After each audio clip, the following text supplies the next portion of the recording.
Hello friends, welcome back to my N creative channel. Friends, अगर आपको मेरी story अच्छी लगती है तो प्लीज़ लाइक से सब्सक्राइब करना ना भूलें। अगर आपकी बेटी बहुत सुंदर हो और गांव वाले कहे कि उसकी सुंदरता एक श्राप है तो आप क्या करेंगी?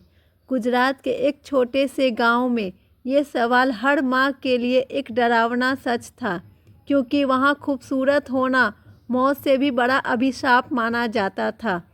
और इसी डर के बीच पली बड़ी एक लड़की राधिका, जिसकी कहानी ने उस पूरे गांव की सोच बदल दी।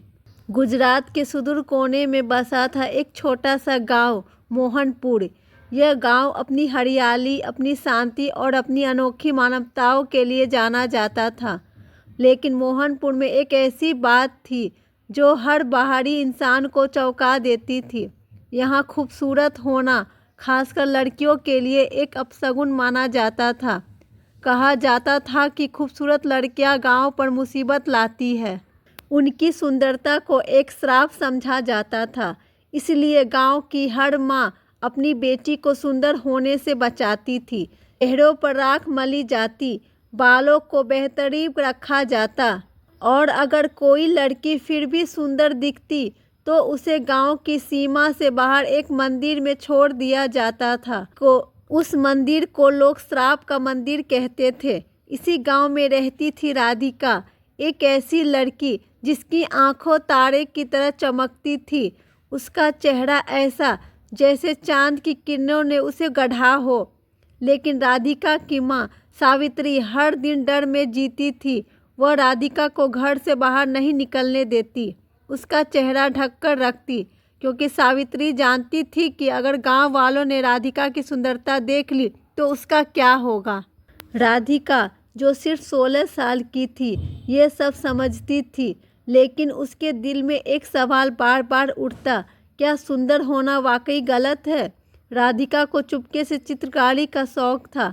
वो अपने घर की मिट्टी की दीवारों पर, पुराने कागजों पर और कभी कभी नदी के किनारे की रेत पर चित्र बनाती। उसके चित्रों में रंग थे, जीवन था और सबसे बढ़कर आज़ादी थी। वो अपने चित्रों में एक ऐसी दुनिया बनाती जहाँ सुंदरता को श्राप नहीं, वरदान माना जाता था। लेकिन वह जानती थी कि अगर किसी ने उसकी चित्र देख लिए तो गांव वाले उसे अपशगुन की बेटी कहेंगे। एक दिन गांव में खबर आई, पास के शहर से एक मशहूर चित्रकार विश्वनाथ गांव में एक कला मेला आयोजित करने वाला था। वह गांव के बच्चों के बनाए चित्रों को देखना चाहता था। विजेता को शहर में पढ़ने और अपनी कला को दुनिया के सामने लाने का मौका मिलेगा। राधिका का दिल जोर जोर से धड़कने लगा। उसने सोचा, यह उसका मौका है। वो अपनी सुंदरता को छुपा सकती है, लेकिन अपनी कला को नहीं। उसने माँ से इजाज़त मांगी। सावित्री ने मना कर दिया, लेकिन राधिका की आंखों में चमक देखकर आखिरकार वो मान गई। शर्त थी, राधिका का चेहरा ढका रहेगा। मेले का दिन आया। राधिका ने अपने सबसे खास चित्र को चुना। ऐसी तस्वीर जिसमें एक लड़की अपनी सुंदरता को गले लगाए खड़ी थी और आसमान में रंग बिखर रहे थे। उसने चेहरा ढका और माँ के साथ मेले में पहुंची। वहाँ सैकड़ों चित्र थे, लेकिन विश्वनाथ की नज़र राधिका के चित्र पर अटक गई। उन्होंने पूछा, यह चित्र किसने बनाया? राधिका ने कांपते हाथों से आगे कदम बढ़ाया, लेकिन तभी हवा का एक झोंका आया और राधिका का दुपट्टा हट गया। गांव वालों की सांसें थम गई। ये तो अपशकुन है, किसी ने चिल्लाया। गांव वाले का गुस्सा भड़क उठा। उन्होंने राधिका और सावित्री को घेर लिया। इसे श्राप के मंदिर ले चलो। भीड़ चीख रही थी। सावित्री अपनी बेटी को गले लगाकर रो रही थी, लेकिन राधिका चुप थी। उसकी आंखों में डर नहीं, एक अजीब सा साहस था। तभी विश्वनाथ ने भीड़ को रोक दिया। उन्होंने गांव वालों से कहा, रुक जाओ, यह लड़की अपशगुन नहीं, एक अनमोल रत्न है। इसकी कला ने मेरे दिल को छू लिया। लेकिन गांव वाले नहीं माने। उन्होंने राधिका को मंदिर ले जाने का फैसला कर लिया। रात के अंधेरे में राधिका को श्राप के मंदिर ले जाया गया। वह मंदिर गांव से दूर एक सुनसान पहाड़ी पर था। पता था कि वहां कोई नहीं लौटता। सावित्री रोते रोते बेहोश हो गई थी, लेकिन राधिका ने हिम्मत नहीं हारी। मंदिर के अंदर उसने एक पुरानी मूर्ति देखी। वह एक देवी की मूर्ति थी, जिसका चेहरा राधिका जैसा ही था। मूर्ति के पास एक शिलालेख था। उसमें लिखा था, सुंदरता श्राप नहीं, शक्ति है। जो इसे समझेगा वही दुनिया बदलेगा। राधिका की आंखें चमक उठी। राधिका ने फैसला किया कि वह गांव की इस अंधविश्वास भरी परंपरा को तोड़ेगी। उसने मंदिर में रात बिताई। सुबह जब गांव वाले उसे देखने आए तो वह दंग रह गई।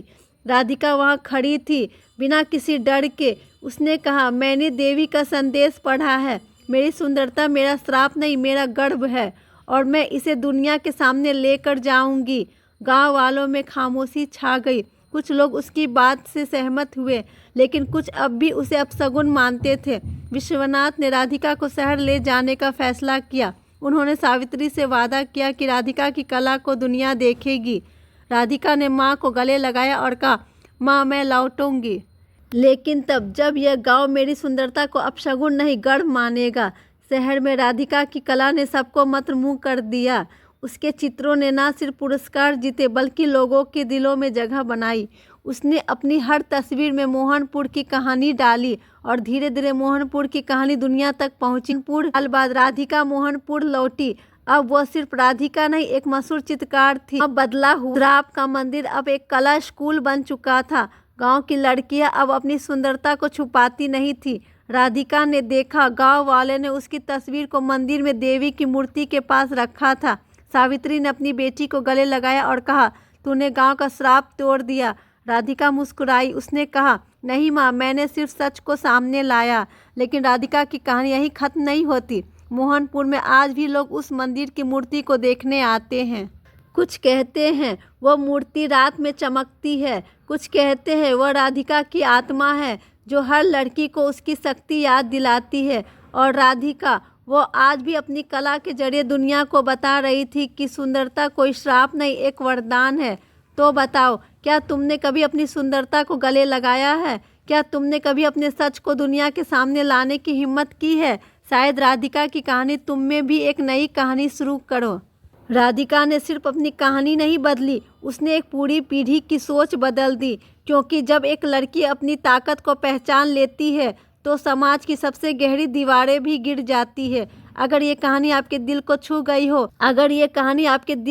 गई हो, तो इसे उन सब के साथ ज़रूर शेयर करो जो कभी अपनी सुंदरता, अपनी पहचान या अपने सपनों से डर गए थे। क्योंकि हो सकता है अगली राधिका तुम्हारे आसपास ही हो। बस उसे तुम्हारे एक शेयर, एक लाइक और एक आवाज़ की ज़रूरत हो। सब्सक्राइब करो, क्योंकि अगली कहानी शायद तुम्हारी हो।